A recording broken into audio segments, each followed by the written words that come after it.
Hello everyone.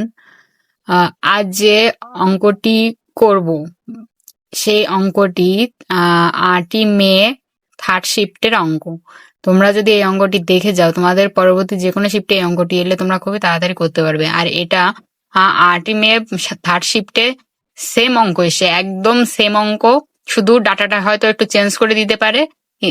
তোমরা দেখে যাও। আর এই অঙ্কটি খুবই কম টাইমে খুবই সহজভাবে কিভাবে করবে তোমাদের আমি সেটা দেখাবো। আর তোমরা কে কে প্রিপারেশন নিচ্ছ তারা খুব ভালো করে ম্যাথগুলো দেখে দেখে যাবে।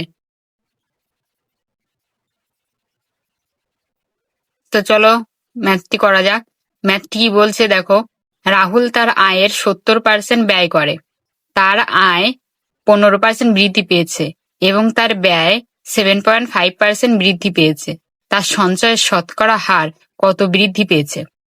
আমাদের বের করতে হবে সে যে সঞ্চয় করেছিল তার শতকরা হার কত বৃদ্ধি পেয়েছে। একদম সেম অঙ্ক থার্ড শিফটে এসছে। এমনকি শুধু থার্ড শিফট নয়, এই সেম টাইপের অঙ্ক অন্যান্য শিফটেও আসছে। তোমরা এটা খুব ভালো করে দেখে যাও, তাহলে অঙ্কটি তোমরা করতে পারবে।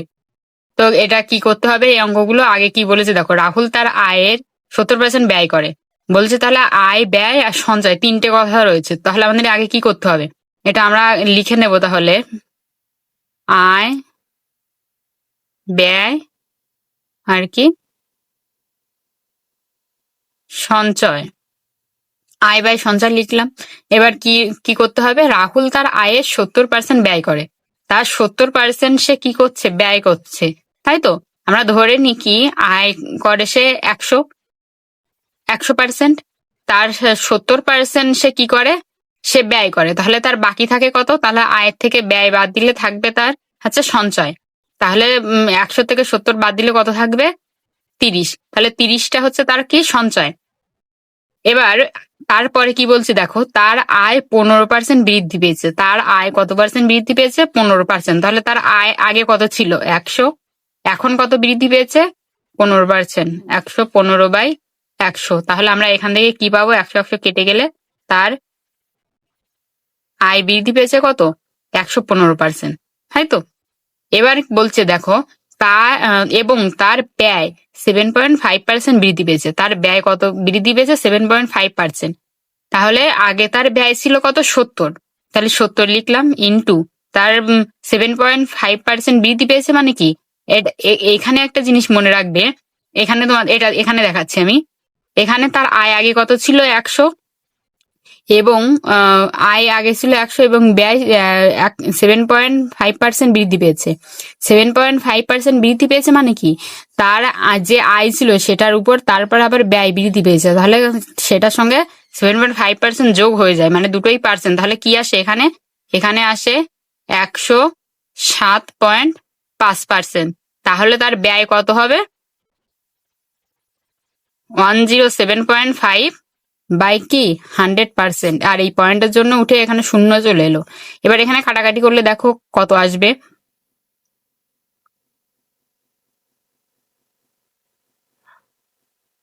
4×5 20, 3×5 15, 4×5 20। তাহলে এখানে গুণ করলে কত আসবে? 3 7 21 1, হাতে 2, 4 7 28, 29, 28, 29, 30, 3 7 21 1, হাতে 2, 4 7 28, 29, 30 বাই 4। এবার দেখো এটা তার ব্যয় এলো। এবার আমরা কি পেলাম? আয় পেলাম, ব্যয় পেলাম। এবার কি বলছে দেখো, আমাদের কিন্তু বের করতে বলেছে তার সঞ্চয়ের শতকরা হার কত বৃদ্ধি পেয়েছে, তাই তো? তার মানে আমাদের যেটা বের করতে হবে সেই সঞ্চয়ের এখানে বের করতে হবে। তাহলে আমার আগে সঞ্চয় কত ছিল? 30। আর এবার সঞ্চয়টা কিভাবে বের করব, এই আয়ের যেহেতু আমাদের 115 বেরিয়েছে, আর ব্যয় যেহেতু বেরিয়েছে 301/4, তাহলে এই আয়ের থেকে যদি আমরা ব্যয় বিয়োগ করি তাহলে আমরা সঞ্চয় বের করব, পেয়ে যাব।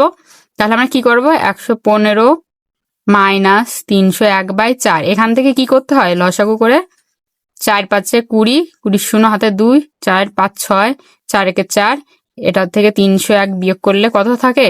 951/4। এবার আমরা এটা পেলাম কি, সঞ্চয় পেলাম। আগে সঞ্চয় ছিল 130, আর এখন পেলাম কি 159/4।